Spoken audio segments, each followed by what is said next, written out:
Alors, on va tenter de construire un beau graphique sous Excel à partir de données INSEE. Donc, je vais m'intéresser, cette fois-ci, je vais prendre comme exemple le prix du pétrole. Et un pétrole particulier, le Brent, celui qu'on trouve en mer du Nord et qui fait la référence des prix pour les produits européens. Donc, je tape prix du Brent, je vois série chronologique, c'est ce que je cherche, une série chronologique pour pouvoir faire un graphique. Donc ensuite, je vois les variations. Donc avec le Covid, ça s'était beaucoup cassé la figure, et puis ça remonte pas mal. Ensuite, j'aimerais pouvoir récupérer les données. Donc je farfouille et je vois que je peux télécharger en cliquant ici.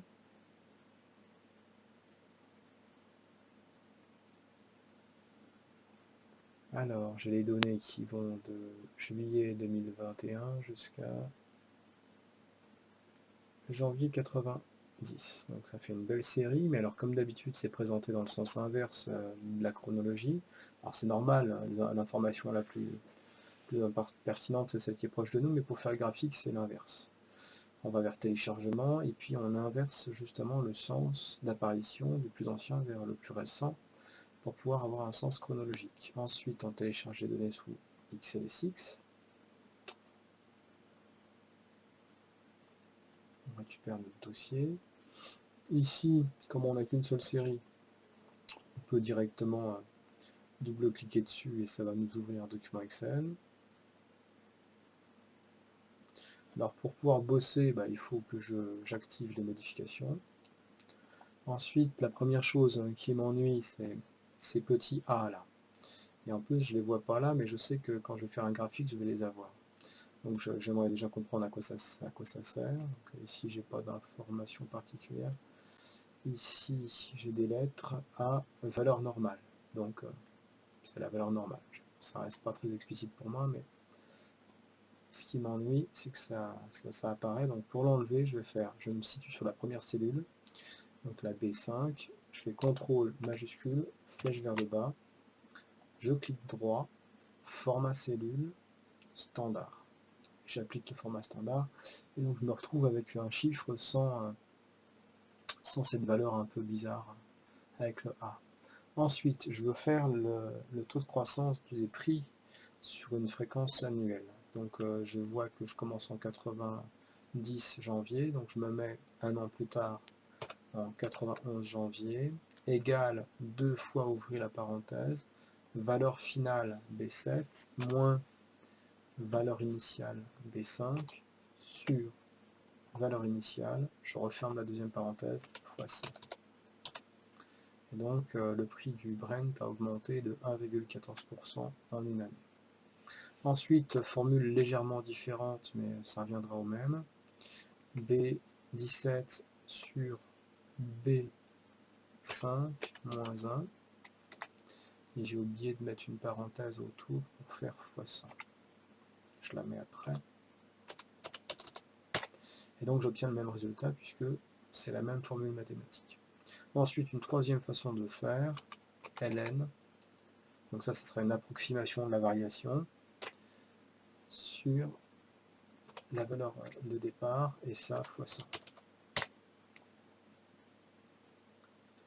Ensuite, j'ai mes trois façons de calculer mon taux d'inflation, des prix du pétrole. Je sélectionne les trois cellules qui ont des formules.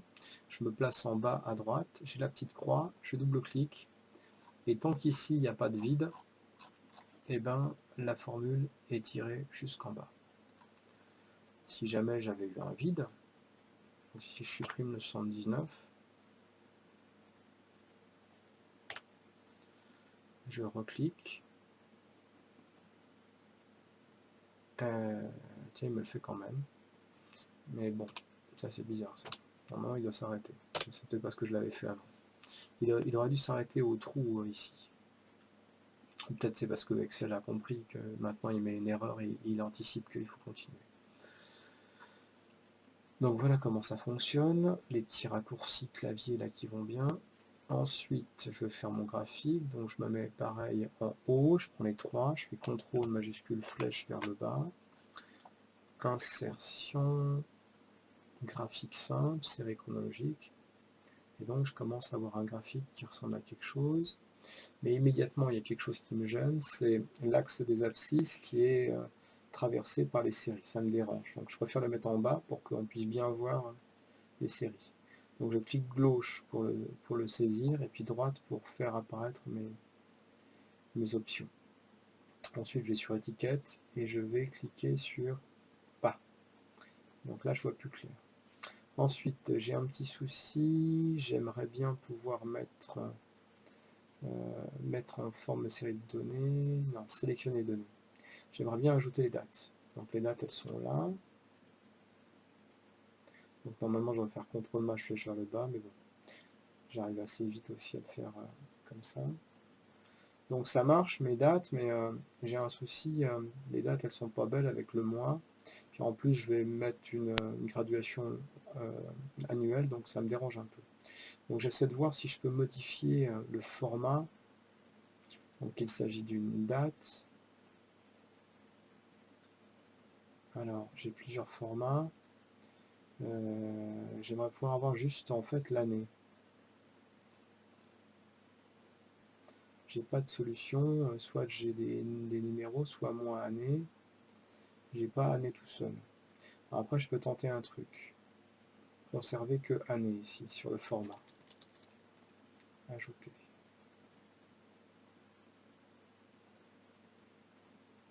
Il n'accepte pas. Donc en fait, j'aurais bien aimé mettre qu'année et tout de suite là, j'y arrive pas. Donc je vais faire moi-même mes années. Ce qui permet aussi de montrer une formule supplémentaire.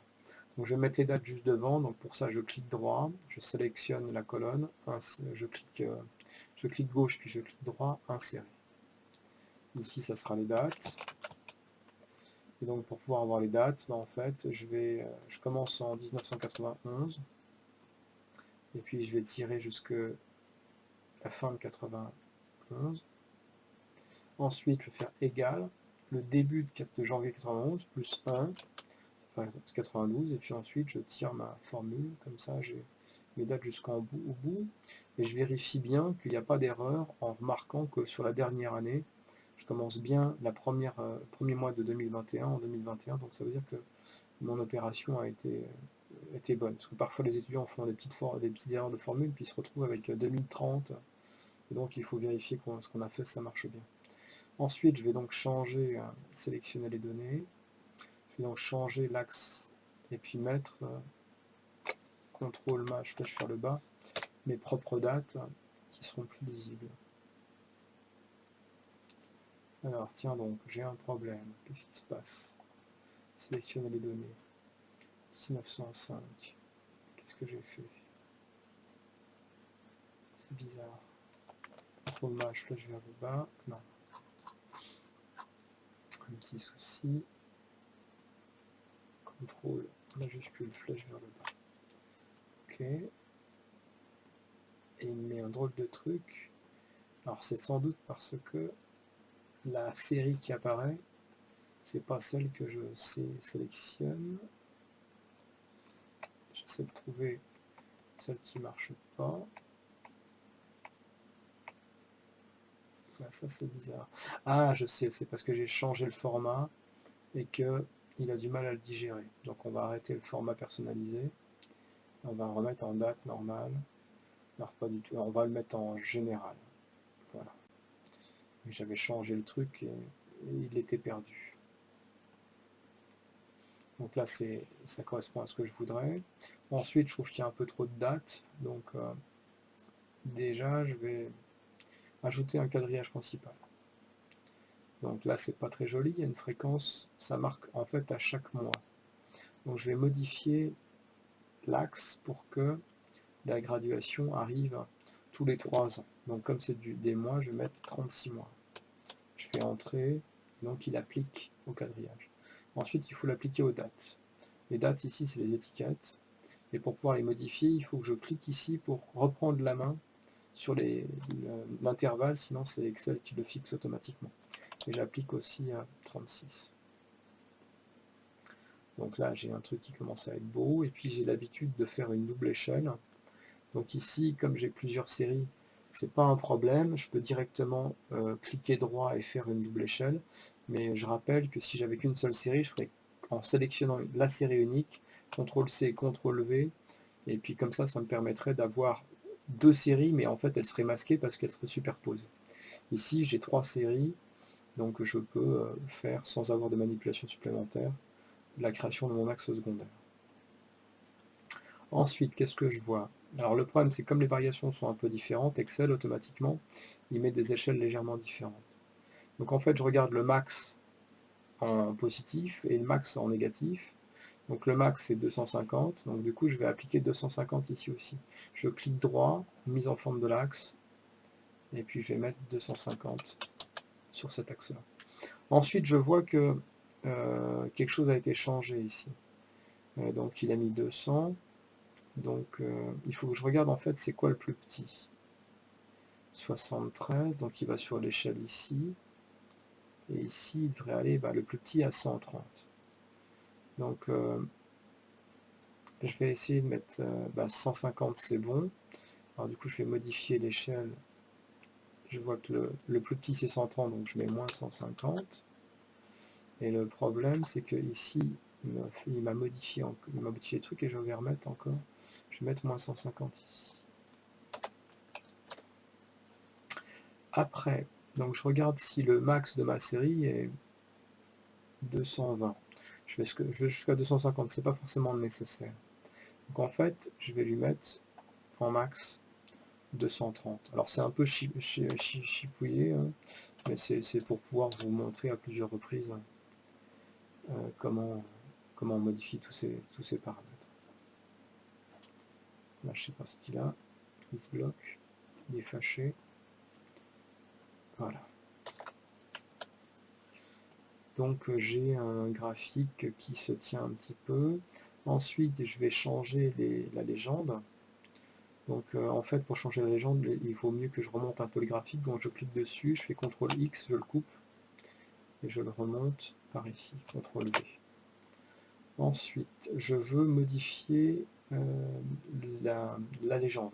Alors, il faut que j'en mette une de légende déjà. Donc ici, c'est le premier type de calcul. Donc on va mettre calcul 1. Après, c'est calcul 2, calcul 3. Alors normalement, c'est des valeurs assez différentes, donc on mettrait leur nom. Ici, ça reste un peu scolaire comme exemple, donc j'écris ça comme ça. Parce que finalement, c'est toujours la même variation du prix du Brent, mais calculé un peu différemment. Ensuite, je veux que série 1, ça devienne calcul 1. Donc je clique sur les séries, en fait, je vois que la grise, c'est la 3. Alors, c'est pas un souci. Je vais indiquer, il y a plusieurs façons de le faire. Donc ici, je vais faire la façon la plus rapide, à mon sens. Je me place ici devant le point virgule et je clique sur le nom et je fais entrer. Et voilà, c'est fait. Ensuite, la version un peu traditionnelle, comment on fait ça? On sélectionne les données, et puis on prend la série 1, modifier, et puis on va chercher le nom de la série 1, OK, et puis voilà. Et puis on peut encore refaire. Alors ensuite, si on veut faire comme ça, et en fait on n'arrive pas à sélectionner la série 2. Donc pour ça, il faut faire tabulation, et ça va sélectionner les différents éléments du graphe. Donc là, on a la série 1, si on fait encore tabulation, on prend la série 2, et puis on peut, comme ça, mettre avec la version un peu sophistiquée, la légende correctement. Alors on pourrait, ensuite on va remettre le titre, donc c'est taux de variation annuelle des prix du Brent en pourcentage. Ensuite on va mettre un petit saut de ligne pour que ça soit plus joli. On peut augmenter la taille un peu, mettre en gras si on voudrait, mais je le trouve pas trop mal comme ça. Ici j'augmente la taille des ordonnées, 12 gras. Ensuite je peux faire F4 et puis il applique la modification de mise en page, pas mise en page, la forme. Ensuite je remets gras. Ici F4, il a appliqué à tout, donc il a tout augmenté, non il a tout remis à 9. Je remets 12, 12, Oui, il a mis en gras en fait en bas. Donc c'est pas trop moche. Là c'est plutôt satisfaisant. Ensuite, un truc pour vous montrer, parce que je suis un peu énervé avec les bordures, je sélectionne le graphique, format de la zone graphique, et puis bordure, qu'un trait. Donc moi je trouve ça plus joli, mais c'est simplement pour vous montrer une option supplémentaire. Ensuite, je le déplace, je le mets dans une feuille tout seul, et puis je trouve que c'est pas trop mal. Donc j'ai fini la production d'un beau graphique sous Excel. Il aurait fallu que je rajoute éventuellement la source, mais je peux la mettre aussi dans le document LaTeX que je produirai après.